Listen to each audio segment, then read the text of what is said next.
latest episode of Bearman Woodcrafts. Today we're making some magnetic bottle openers. These were scheduled to come out before the Super Bowl, whatever you want to get, but I'm busy. I got stuff to do. But here it is, laser etched with a few images on there and magnets on the back.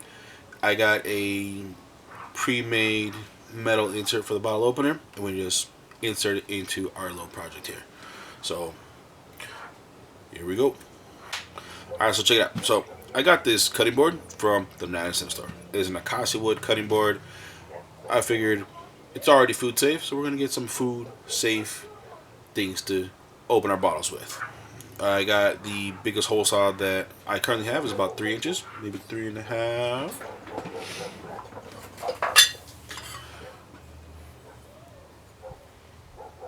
76 millimeters, looks like 3 inches. 3-inch hole saw. So I got the biggest one that I have, and I'm cutting the width of the cutting board, just a little bit over 3 inches, maybe about 3 1/8, just so I can have a little bit of bite to the hole saw when it actually cuts through. Alright, so I happen to have another one of these in the house, and just want to scrap. So in order to cut a perfect circle, what I'm doing here is I'm taking the drill bit out of the center of the hole saw. I do not recommend this. This is not the safest thing I've ever done, but it gives me a perfect circle. So this hole saw happens to have just one flathead screw holding the drill bit in. I'm going to take it out, and I'm going to screw it back in just a little bit so it doesn't come out when it's vibrating. All right, I'm going to double check that it's on there tight, and we're going to screw it back on. So for something like this, I would never recommend doing it freehand. I'm going to use a drill press, I'm going to use a vise, and it's going to hold it in really nice. It's going to hold it in position. And the vise in this particular shot, I do not have it clamped to my drill press, but I did for the future cutouts that I made. This one, recommend going in nice and slow. You want it to bite the wood, and then just go nice and slow, especially with this one. It's going to go in there, and you'll notice at the base of or at least underneath the wood that I use, I have a little riser so it doesn't cut into the vise. It'll cut into the wood while still giving me the perfect circle. You'll see that I clamped to the board because it moved a little bit. I don't want it to move. So I'll only be showing you that I made one, but I made several of these. I made like 12. I'm just going to be cutting more of these out. It's just going to go down nice and smooth. Take your time. Let the blade do the cutting. You don't want to force it down because it'll bog up and it'll slow down and almost stop. There you go. You see a little bit of smoke. It just happens with mine. It's not really sharp. Alright, once it's in there, I'm going to use a little flathead screwdriver to push it out of the hole saw. It happens. It gets stuck in there sometimes. There we go. Now, these are here. I bought a pack of 50 of these bottle opener inserts. They're 40 millimeters wide. So I bought a 40 millimeter, I think they call it not a spade bit, but Forstner bit. 40 millimeter Forstner bit, so it cuts the perfect hole. So what we're doing next is I 3D printed a center finding, I don't know, like jig accessory type of thing.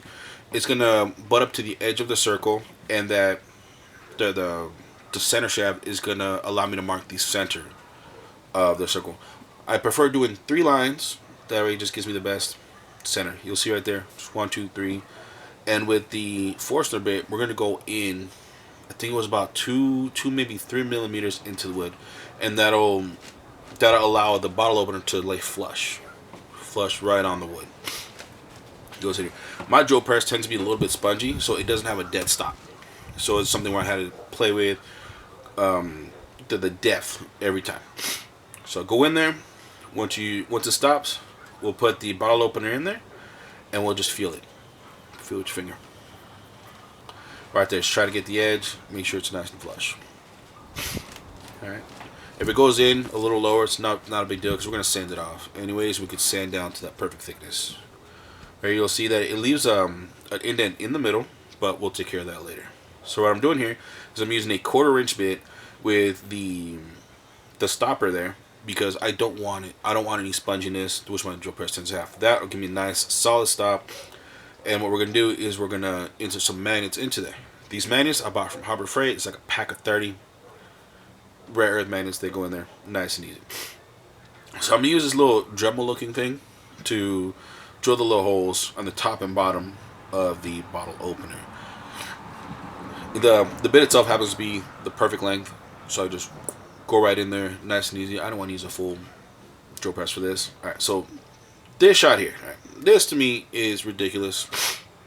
I wouldn't recommend this to anybody. So my shop vac, I have it connected to the router, and it adds some suction, pulls it into the router. I have a non-skid mat on the floor, and I have wood front and back pressing it together, holding the bit in place.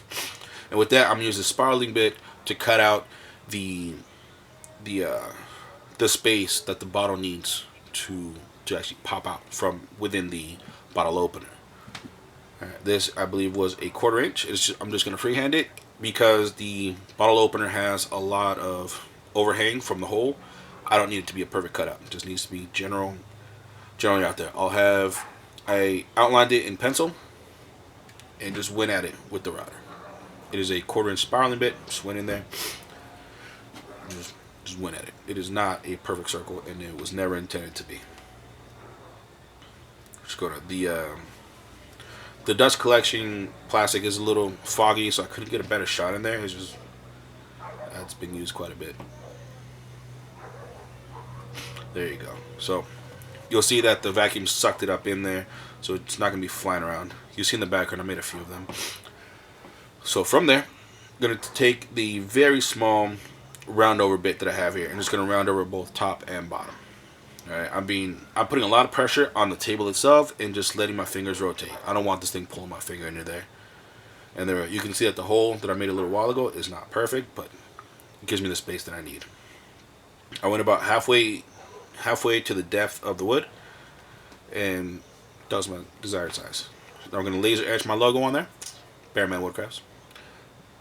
So what we're doing here is we're getting some 2-part, I don't know, epoxy, I guess it is, and we're gonna glue the magnets into the holes. I do not recommend this in large batches. You can do maybe 4, 5, 6 holes. As you can see, I have 6 of them. Each one has 2 magnets. It hardens up before you're able to do too many. So this is something I learned to do in smaller batches, or use a different glue, or something with a lot longer workable time. In this one, I think it was a 90-second working time, and it hardened up before I was able to do all of them, so I had to do multiple batches.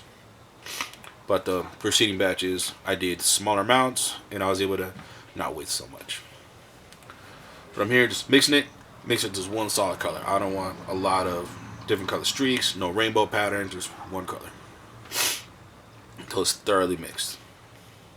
Was it thoroughly mixed? I don't know. I would like to believe it was. The magnets are still stuck in there. So with this, you'll see that I have a whole stack of magnets in there, and I stuck them to a little pack of nails. That was so that every magnet goes in the same orientation. I don't want to go one where it's north and south one way and south and north the other way, so they're both in there. I'm gonna press them in and slide it to the side. There you go. You see? Bam, right there. Then after that, I'll press them in, try to get them flush with the wood. There we go. This one's not quite there yet, but it's getting there. Right.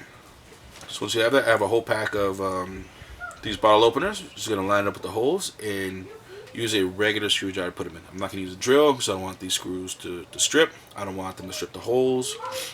Just manually in there, I think is the best option. There we go.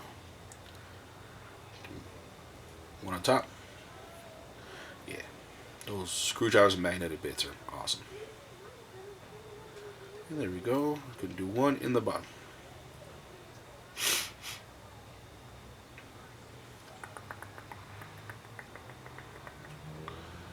Here we go.